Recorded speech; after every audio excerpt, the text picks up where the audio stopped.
அதிமுகவில் இஸ்லாமியர்களுக்கு பிரதிநிதித்துவம் குறைந்து வருவதாக மனிதநேய மக்கள் கட்சித் தலைவர் ஜவாஹிருல்லா தெரிவித்துள்ளார். திமுக அறிவித்துள்ள 164 தொகுதிகளுக்கான வேட்பாளர்களில் இஸ்லாமியர்கள் 4 பேர் இடம் பிடித்துள்ளனர்.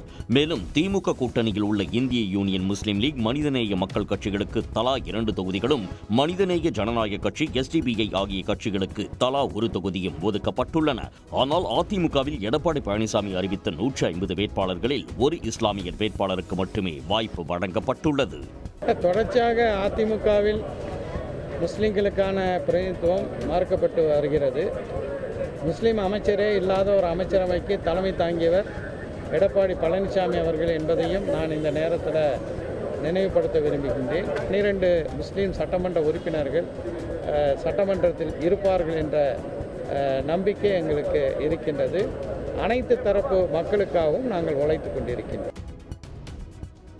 தேனி மாவட்டத்தின் VIP தொகுதியான ஆண்டிப்பட்டியில் இந்த தேர்தலிலும் அண்ணன் தம்பி இடையிலான நேரடி மோதல் உறுதியாகியுள்ளது.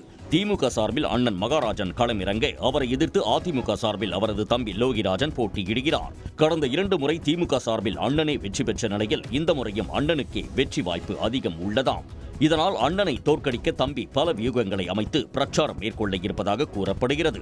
ஏற்கனவே ஆண்டிப்பட்டி தொகுதியில் MGR மற்றும் ஜெயலலிதா போட்டியிட்ட தொகுதி என்பதால் ஆண்டிப்பட்டி தொகுதி VIP தொகுதியாகவே கருதப்படுகிறது.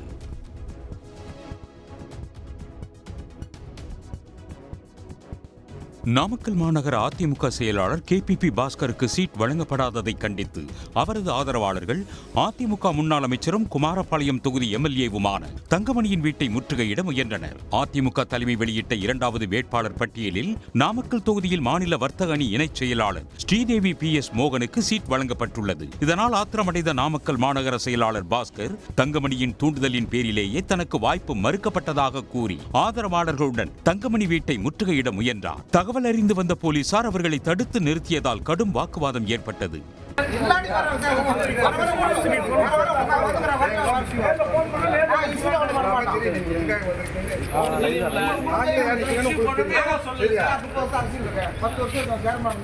தங்கமணி வீடு பூட்டப்பட்டிருப்பதால் திரும்பிச் சென்ற பாஸ்கர் மற்றும் ஆதரவாளர்கள் அடுத்த கட்ட நடவடிக்கை குறித்து முடிவெடுத்து அறிவிப்பதாக கூறியுள்ளனர். பாமக MLA GK மணியின் மகனும் தயாரிப்பாளர் சங்க தலைவருமான GKM தமிழ்குமரன் காங்கிரஸ் கட்சியில் இணைந்துள்ளார். டெல்லியில் காங்கிரஸ் தேசிய தலைவர் மல்லிகார்ஜுன கார்கே, எதிர்க்கட்சித் தலைவர் ராகுல் காந்தி, பொதுச் செயலாளர் KC வேணுகோபால் ஆகியோரை சந்தித்து காங்கிரஸ் கட்சியில் அவர் இணைந்தார். தற்போது பென்னாகரம் தொகுதி MLA-வாக உள்ள தந்தை GK மணியின் தொகுதியில் போட்டியிட அவர் வாய்ப்பு கேட்டிருப்பதாக கூறப்படுகிறது.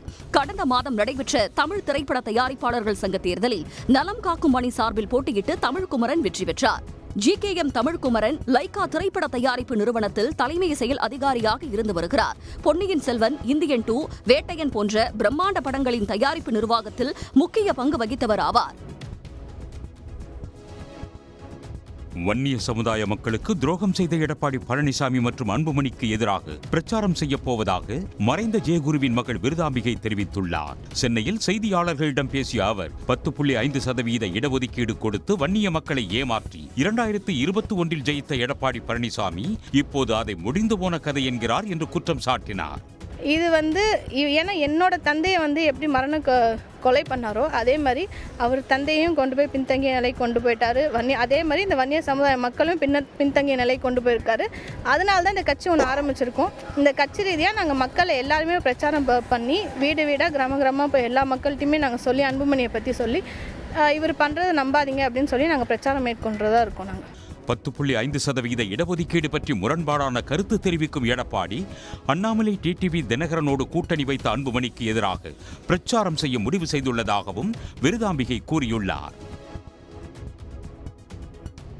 திருச்செந்தூரை அடுத்த ஆறுமுகநேரி பகுதியில் தேர்தல் பறக்கும் படையினர் நடத்திய சோதனையில் தாவேக நிர்வாகி வீட்டில் பதுக்கி வைக்கப்பட்டிருந்த 4000 தட்டுகள் மற்றும் குக்கர்கள் பறிமுதல் செய்யப்பட்டது.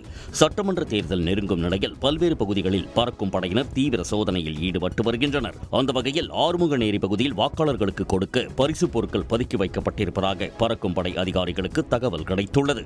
இதனைத் தொடர்ந்து பறக்கும் படையினர் மேற்கொண்ட அதிரடி சோதனையில் விசில் சின்னம் பொறிக்கப்பட்ட 4000 சில்வர் தட்டுகள் மற்றும் 16 குக்கர்கள் பறிமுதல் செய்தனர். தஞ்சாவூர் மாவட்டம் ஒரத்தநாட்டில் 100% வாக்குப்பதிவை வலியுறுத்தி பள்ளி மாணவர்கள் ஸ்கேட்டிங் செய்தும் சிலம்பம் சுற்றியும் விழிப்புணர்வு ஏற்படுத்தினர். எதிர்வரும் சட்டமன்ற தேர்தலை முன்னிட்டு தொகுதி தேர்தல் நடத்தும் அலுவலர் ரேணுகா தேவி மற்றும் அலுவலர்கள் பள்ளி மாணவர்களுடன் ஒரத்தநாடு அரசு பாரதிதாசன் கலைக்கல்லூரியில் தொடங்கி வட்டாட்சியர் அலுவலகம் வரை விழிப்புணர்வு பதாகைகளுடன் பேரணி சென்றனர்.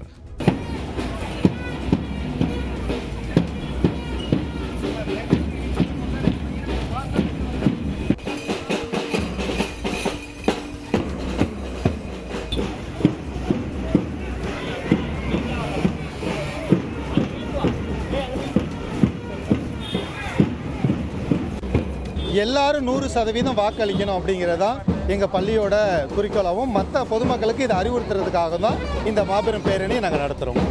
பேரணியில் 100% வாக்களிப்பது நமது கடமை என்று வலியுறுத்தப்பட்டது.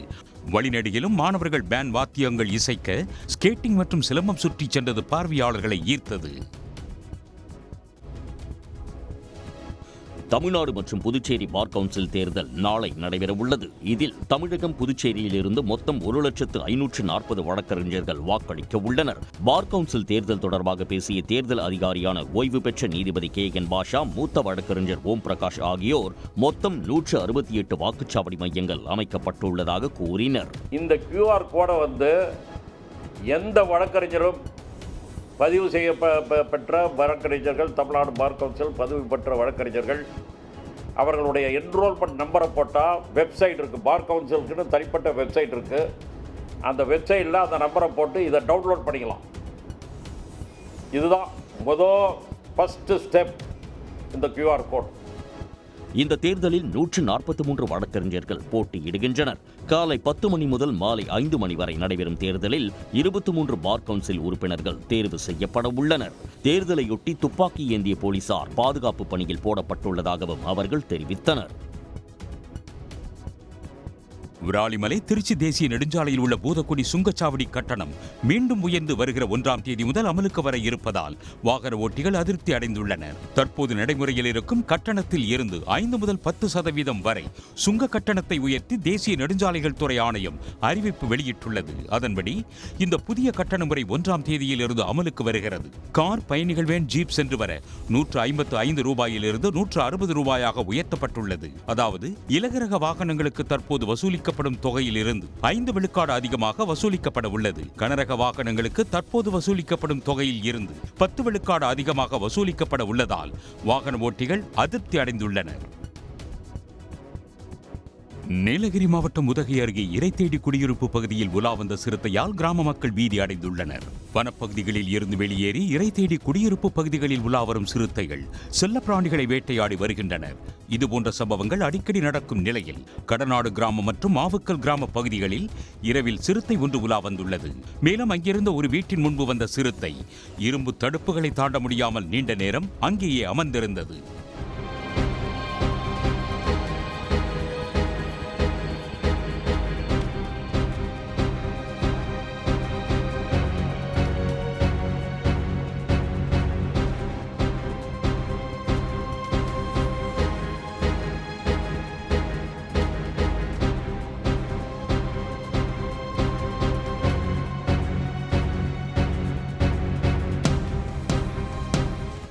சிசிடிவி காட்சிகள் வெளியாகி அப்பகுதி மக்களிடையே மிகுந்த அச்சத்தை ஏற்படுத்தியுள்ளது. உடனடியாக சிறுத்தை உலாவும் கிராம பகுதியில் கூண்டு வைத்து வனத்துறை உரிய நடவடிக்கை எடுக்க மக்கள் கோரிக்கை விடுத்துள்ளனர். திருச்செந்தூர் அருகே மழை வெள்ளத்தில் சேதமடைந்த வீட்டை புதிதாக கட்ட அரசாணை பெற்று தந்ததற்காக தனக்கு 2000 ரூபாய் லஞ்சம் தர வேண்டும் என்று பெண் கவுன்சிலரின் கணவர் பயனாளியை மிரட்டிய வீடியோ வைரலாகி வருகிறது. 2023ஆம் ஆண்டு ஏற்பட்ட மழை வெள்ளத்தில் பாக்யலட்சுமி என்பவரின் வீடு சேதமடைந்தது. இதனால் புதிதாக வீடு கட்ட அரசு 4 லட்சம் ரூபாய் வழங்கியது. அவர் வீட்டை கட்டி முடித்த நிலையில் அரசாணை பெற்று தந்ததற்காக கவுன்சிலர் அதிகாரிக்கு 10,000 ரூபாயும் தனக்கு 2000 ரூபாயும் வேண்டும் என கேட்டபோது எடுக்கப்பட்ட வீடியோ வேகமாக பரவி வருகிறது. இதை நீங்கள் நான் கேட்கும்போது சொல்லியிருந்தீங்களா, நான் ஓகேன்ட்டு என் பாட்டு போயிடுவேன், என்ன எப்படி நடந்துக்கிட்டாலும் சரின்னு சொல்லிட்டு. நீங்க உங்க பொண்ணு நம்பர் எதுக்கு தர்றீங்க? பூர்ணின்னு என் பொண்ணு நம்பருக்கு அனுப்பி விடுங்க. நான் ஈவோ அம்மாவுக்கு இந்த பாலராஜ் நம்பருக்கு அனுப்பி விட்டுருங்க. எனக்கு நீங்க இல்ல நான் ஈவோ அம்மாட்ட நேரம் அங்க வந்து கொடுத்துக்கிறேன். நான் பஞ்சாயத்துல வந்து கட்டுக்கிறேன். ஈவோ கிடையாதுங்க. ஈவோ அம்மா அந்த அம்மா தான், எனக்கும் தெரியும். அதிகாரி மாற்றலாகி சென்றுவிட்டதால் தனக்கு தர வேண்டிய பணத்தையாவது தர வேண்டும் என்று கவுன்சிலர் புனிதாவின் கணவர் பெரியசாமி பேசிய காட்சிகளே வேகமாக பரவி வருகிறது. டெல்லி நோக்கி சென்ற இண்டிகோ விமானம் இயந்திர கோளாறால் டெல்லி இந்திரா காந்தி சர்வதேச விமான நிலையத்தில் அவசரமாக தரையிறக்கப்பட்டது. போயிங் 737 ரக விமானம் 161 பயணிகளுடன் விசாகப்பட்டினத்தில் இருந்து புறப்பட்டது. அவசர தரையிறக்கம் தொடர்பாக காலை 10:55 மணியளவில் விமானியால் தகவல் தெரிவிக்கப்பட்டது.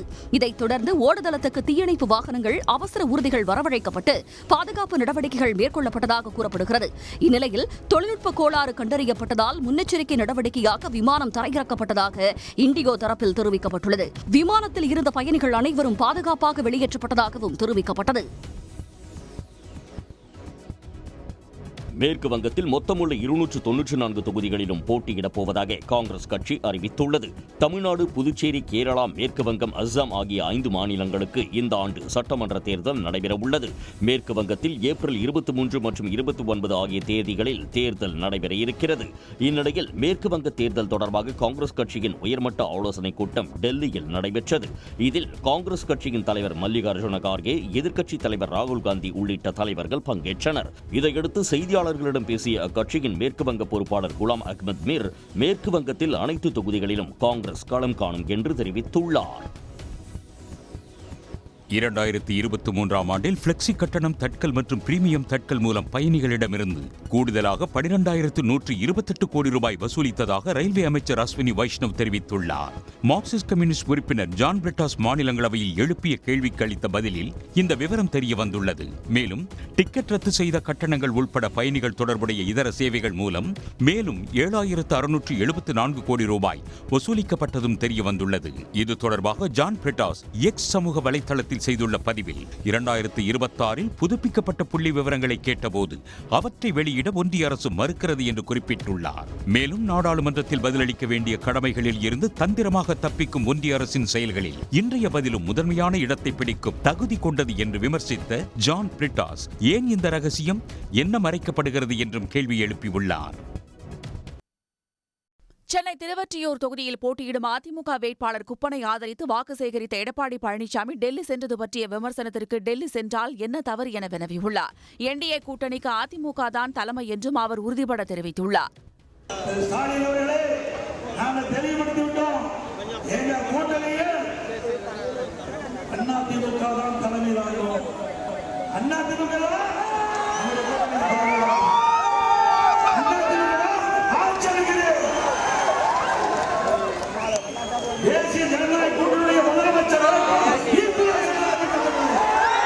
தனது பேச்சின் போது அதிமுக கொடி பறக்கும் என்று பழனிசாமி குறிப்பிட்டார். கூட்டத்தில் இருந்தவர்கள் வைத்திருந்த பாஜக கொடி உயர்த்தி பிடிக்கப்பட்டதால் சலசலப்பு ஏற்பட்டது. முன்னதாக வேட்பாளர் அறிவிக்காமல் உள்ள ஆர்கே நகர் தொகுதியில் எடப்பாடி பழனிசாமி பிரச்சாரம் செய்தார். மாவட்ட செயலாளர் RS ராஜேஷ் பழனிசாமியுடன் அவரது வாகனத்தில் நின்றவாறு சென்று வாக்கு சேகரித்தார்.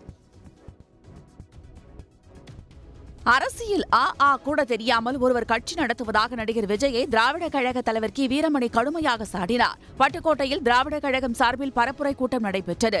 இதில் கலந்து கொண்ட பின்னர் செய்தியாளர்களிடம் பேசிய கி வீரமணி, தமிழ்நாட்டின் வளர்ச்சியை தடுக்கலாம் என்று நினைக்கிறவர்களின் கனவு பலிக்காது என்றார். மீண்டும் ஸ்டாலின் ஆட்சிதான் என்றும் மே 4ஆம் தேதிக்கு பிறகு கோட்டைக்கு போகிறவர் ஸ்டாலின் தான் என்றும் அவர் தெரிவித்துள்ளார். தமிழ்நாட்டு அரசியலில் எவ்வளவோ தெளிவானவர்கள் வந்திருக்கிறார்கள், தலைவர்கள். ஆனால் இப்படிப்பட்ட ஒரு அறிவு சூன்யங்கள் எப்போதும் வந்ததில்லை. எனவேதான் தேர்தலிலே ஓட்டு போடுவதன் மூலமாக அவருக்காவது அறிவுறுத்தி இனிமேல் அரசியல் அறிவை அவர் வளர்த்த வேண்டும் என்ற ஒரு பாடத்தையாவது மக்கள் கற்றுக் கொடுத்தால் அது தமிழ்நாட்டுக்கும் நல்லது, எதிர்கால பொது வாழ்க்கைக்கு நல்லது. ஒன்றிய அரசு சிலிண்டர் தட்டுப்பாடு குறித்து உண்மையை சொல்வதில்லை என்றும் உண்மையை பேசும் பழக்கம் ஒன்றிய அரசுக்கு கிடையாது என்றும் கி வீரமணி கூறியுள்ளார்.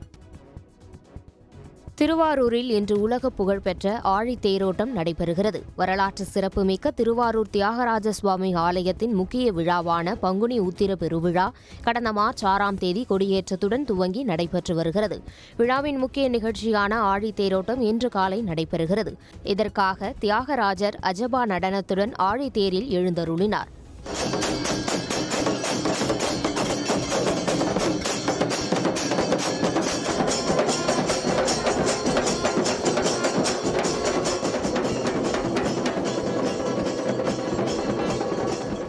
அதனைத் தொடர்ந்து விநாயகர் மற்றும் முருகர் தேரோட்டம் நடைபெற்றது. பக்தர்கள் வடம் பிடித்து இழுத்து வழிபட்டனர். ஆழி தேரோட்டத்தையொட்டி 1500க்கும் மேற்பட்ட போலீசார் பாதுகாப்பு பணியில் ஈடுபட்டுள்ளனர். தூத்துக்குடியில் நடைபெற்ற குருத்தோலை ஞாயிறு பவனியில் ஏராளமான கிறிஸ்தவர்கள் கலந்து கொண்டு பிரார்த்தனையில் ஈடுபட்டார்கள். ஈஸ்டருக்கு முந்தைய ஞாயிறு குருத்தோலை ஞாயிறாக கிறிஸ்தவர்களால் கடைபிடிக்கப்படுகிறது. இயேசுபிரான் சிலுவையில் அறையப்படுவதற்கு முந்தைய ஞாயிறில் தனது பாடுகளை மக்களுக்கு உணர்த்த கழுதை மேல் அமர்ந்து ராஜா போன்று குருத்தோலையை ஏந்தியபடி ஜெருசலேம் நகரம் நோக்கி ஓசன்னா பாடலை பாடியபடி பவனியாக சென்றதை நினைவுகூரும் வகையில் ஆண்டுதோறும் குருத்தோலை ஞாயிறு பவனி நடைபெறுகிறது. அதன்படி தூத்துக்குடியில் உள்ள புகழ்பெற்ற பனிமய மாதா பேராலயத்திலும் பங்குத்தந்தை ஸ்டார்வின் தலைமையில் குருத்தோலை பவனி நடைபெற்றது. இதில் ஏராளமானோர் குருத்தோலைகளை ஏந்தியபடி பவனியாக சென்றார்கள். இதேபோன்று தூத்துக்குடி திரு இருதய ஆலயத்தில் நடைபெற்ற குருத்தோலை பவனியில் ஸ்டீபன் அந்தோணி தலைமையில் குருத்தோலை பவனி நடைபெற்றது. இதில் ஏராளமான கிறிஸ்தவர்கள் கலந்து கொண்டு குருத்தோலையை ஏந்தியபடி சென்றார்கள். உடனுக்குடன் செய்திகளை தெரிந்து கொள்ள சன் நியூஸ் பெல் ஐகானை கிளிக் பண்ணுங்க.